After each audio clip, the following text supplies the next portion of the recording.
Hello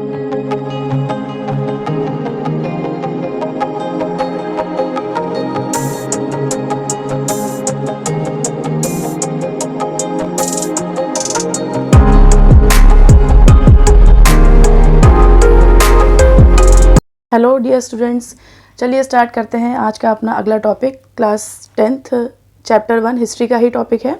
आज की class जो है बहुत इंपॉर्टेंट होने वाली है, क्योंकि ये टॉपिक जो है बहुत इंपॉर्टेंट टॉपिक है चैप्टर 1 से।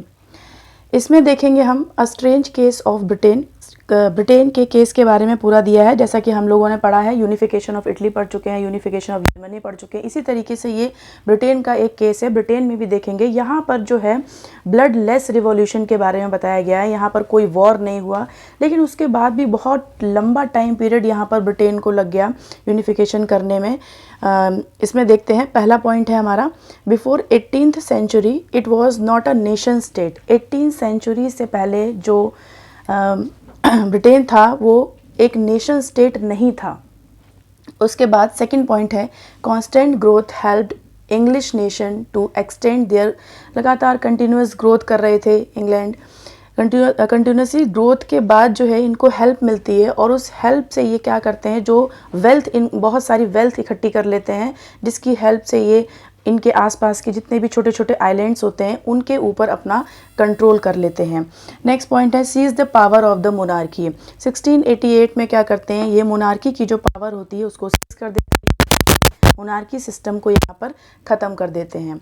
नेक्स्ट पॉइंट है, an act of the union. Act of union sign करते हैं, एक संधि होती है ये, जो स्कॉटलैंड इंग्लैंड इन दोनों के बीच में होती है। इसको एक्ट ऑफ यूनियन 1707 भी कहा जाता है। इम्पॉर्टेंट है, वेरी शॉर्ट में जो है ये 1 नंबर में पूछा जाता है, एक्ट ऑफ यूनियन क्या है, तो आप बता सकते हैं act of union England and Scotland 1707 ये है। नेक्स्ट है, आफ्टर द फेल्ड रिवॉल्यूशन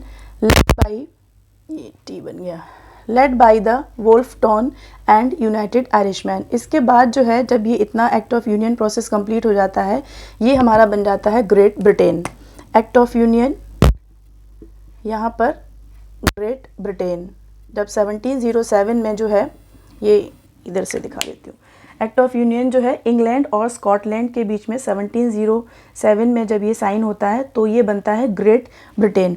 उसके बाद जो है, आफ्टर द फेल्ड रिवॉल्यूशन, जो यहाँ पर वुल्फ टोन है, ये आयरिशमैन है, इन्होंने क्या किया, रिवॉल्यूशन किया, क्योंकि जब ब्रिटेन के जो लोग हैं वो लगातार आगे बढ़ रहे थे और नदर्न आयरलैंड के ऊपर भी अपना कब्जा करना चाहते थे, तो वुल्फ टोन ने यहाँ पर जो है अपने कुछ जो यहाँ के आयरिश पीपल हैं उनके साथ मिलकर यहाँ पर रिवॉल्यूशन किया। But unfortunately this revolution was failed. ये जो रिवॉल्यूशन था वो फेल्ड हो गया। उसके बाद British took over Ireland forcibly. जो ब्रिटिशर्स थे उन्होंने आयरलैंड को जो है वो ज़बरदस्ती अपने में इनकॉर्पोरेट कर लिया। नेक्स्ट है, इनकॉर्पोरेट करने के बाद ये पूरा मिलाकर बन जाता है United kingdom of great Britain. जब हम यहाँ पर इंग्लैंड, स्कॉटलैंड प्लस आयरलैंड, जब हम इन सबको ऐड कर देते हैं तो ये बन जाता है United kingdom of great Britain. I think यहाँ तक क्लियर हो गया होगा। ये इधर देख लीजिए, England plus Scotland plus Ireland, इनको मिलाकर बनता है United kingdom of great Britain. United kingdom of great Britain हम इसीलिए कहते हैं क्योंकि इसमें जो है 4 कंट्रीज़ इंक्लूड हैं इसके अंदर, इसीलिए हम इसको United kingdom of great Britain कहते हैं। नदर्न आयरलैंड है, स्कॉटलैंड है, वेल्श है, इंग्लैंड है, इन सबको मिलाकर इसकी जो कैपिटल है वो लंदन है। लास्ट पॉइंट हमारा है, इंपॉर्टेंट सिम्बल्स भी हैं इसके। जो इतना प्रोसेस कंप्लीट होने के बाद जो ब्रिटेन है, इंपॉर्टेंट सिंबल देख लेते हैं इसके। नेशनल फ्लैग क्या है इनका, यूनियन जैक है। ये सब हमारे MCQ बेस्ड क्वेश्चन बनते हैं। नेशनल फ्लैग क्या है, यूनियन जैक है। नेशनल एंथम देख लेते हैं। नेशनल एंथम क्या है, गॉड सेव द किंग, ये नेशनल एंथम है। और फाइनली जो लैंग्वेज है वो इंग्लिश लैंग्वेज हो जाती है। तो इस तरीके से ये जो यूनिफिकेशन है, ये जो केस है ब्रिटेन का, ये कंप्लीट होता है। फटाफट एक बार जल्दी से सारे पॉइंट्स देखेंगे। स्ट्रेंज केस ऑफ ब्रिटेन इसमें दिया है before 18th century it was not a nation state. सबसे पहले ये 18th सेंचुरी से पहले था, नेशन स्टेट नहीं था। उसके बाद कॉन्स्टेंटली जो है लगातार ग्रोथ कर रहा है। ग्रोथ के बाद जो है इतना सारा वेल्थ, पैसे इकट्ठे कर लेते हैं, जिसकी सपोर्ट से क्या करते हैं, ये आसपास के जितने छोटे छोटे आइलैंड्स होते हैं उनके ऊपर अपना कब्जा कर लेते हैं। Seize the power of the monarchy, monarchy की पावर जहाँ जहाँ होती है वहाँ उसको ख़त्म कर देते हैं, उसको पूरी तरीके से सीज्ड कर देते हैं। उसके बाद आगे बढ़ते हैं, स्कॉटलैंड और वेल्च, स्कॉटलैंड और वेल्च के ऊपर अपना कब्जा करते हैं, एक संधि साइन करते हैं, एक्ट ऑफ यूनियन जिसको बोलते हैं 1707 में।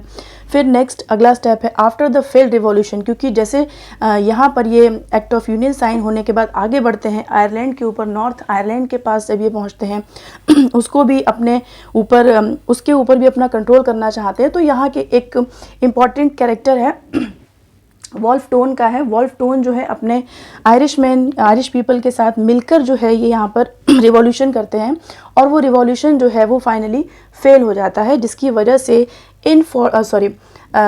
वजह से फोर्सिबली जो आयरलैंड है उसको भी ये अपने कंट्रोल में कर लेते हैं। और फाइनली फिर उसके बाद होता क्या है, जितने भी ये नेशनल सिंबल्स होते हैं, जब जो कंट्रोल कर रहा है पूरी तरीके से, तो नेशनल सिंबल्स हैं, नेशनल एंथम है, जाहिर सी बात है कि उसी के ही वो अपने इंट्रोड्यूस कराएगा अपने ही कंट्री के।